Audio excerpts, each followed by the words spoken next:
책이라는 특성을 이해를 해서 써준 책 중에 이렇게 예시가 된다면 가장 좋은 예시가 되는 책이라고 생각하기 때문에 꼭 안내를 해드리거든요. 그런데 제가 지난주에 넣다 뺐다 했는데 왜 없나 하고 와서 생각을 해보니까 옛 이야기에 맞물려서 읽어드리려고 뺐더라고요. 그림책은 그저 그림책이라는 거에 초점을 맞춘다고 하면 괴물들이 사는 나라는 옛 이야기의 방식에 맞춘 책이라고 말씀을 드리는 거죠.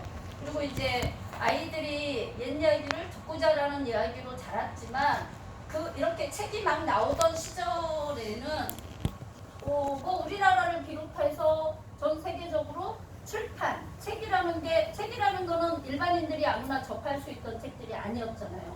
어떤 이렇게 힘, 권력하면 이렇게 뭐 귀족이라든지 신분상의 상류층 아니면 권력, 안 그러면 성직자 이렇게 살아가는 세상에서 이제 근대가 되기 전에 현대가 되기 전에 그런 시절에 책을 보는 책이 아니었으니까. 하지만 그 옛 이야기의 기법을 따라서 이제 아이들이 옛 이야기를 봐도 그래서 옛 이야기 그림책이 이제 많이 좋게 나와요. 근데 안타깝게도 우리나라는 아니 다른 나라도 마찬가지겠죠. 다른 나라도 이제 이것도 상업이잖아요. 상업. 예전에는 이제 교사도 직업이긴 직업이지만 소명의식이 더 많던 시절. 의사도 그러니까 어떠한 직업들을 할 때 우리가 그 직업으로 경제활동, 돈을 번다라는 것도 물론 있지만 그래도 어떤 것들은 소명의식으로 하는 직업들이 있었다. 이런 것처럼 출판이라는 것도 그전에는 소명의식으로 하는 출판이 많았잖아요. 특히 저기 같은 경우는 크리스찬은 군도 출판사 그리고 홍성사 이런 식으로 신앙의 기본에서 특정 좋은 신앙의 책들을 내는 출판사들이 있었고 뭐 학지사 이런 것처럼 학문을 특정하는 게 있고 이제 어린이도 어린이 전문 출판 시장들이 있어요.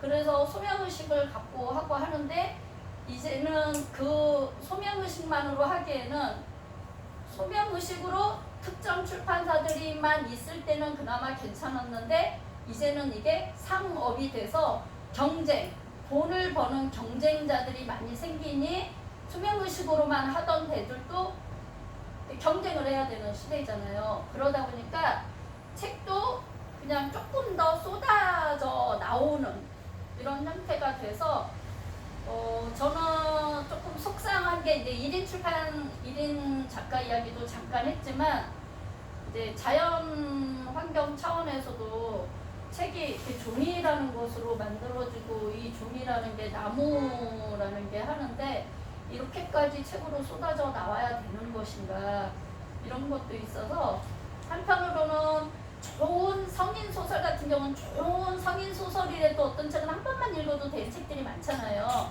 그런 책은 정말 이제 전자책으로 좀 봐야 될 것 같고 이렇게 어린이 책들은 또 보고 또 보고 아이들이 해야 되니까 그런 책들이 좀 이렇게 좋게 나왔으면 좋겠다 하는 생각을 개인적으로 좀 갖고 있습니다. 그런 생각들 때문에.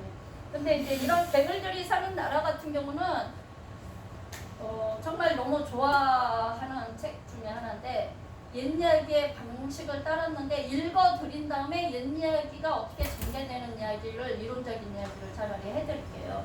그 괴물들이 사는 나라. 지난주에 안 읽어드렸죠? 혹시 선생님 이거 보셨어요? 네, 보셨죠? 처음 보셨죠? 한번 볼게요. 괴물들이 사는 나라. 모리스 샌닥이라고 서양의 그림책 작가로는 굉장히 권위 있는, 그러니까 신뢰 있는. 그날 밤에 맥스는 늑대 옷을 입고 이런 장난을 했지. 이런 장난. 그림 보이시죠? 좋은 그림책은 글씨를 안 봐도 그림 막 읽으세요. 잘 이렇게 익숙해지지 않지만 그림을 보면 예, 뭐 그냥 한번 말해보세요. 그림만 글씨 읽으려고 하시고 보이지도 않아요. 그림만 이러는 거예요. 그냥 이런 장난을 쳤어. 이런 장난을 쳤어. 그럼 이제 읽는 사람은 그냥 읽어주면 돼. 자꾸. 근데 아이들은 그림을 읽어요. 지난주에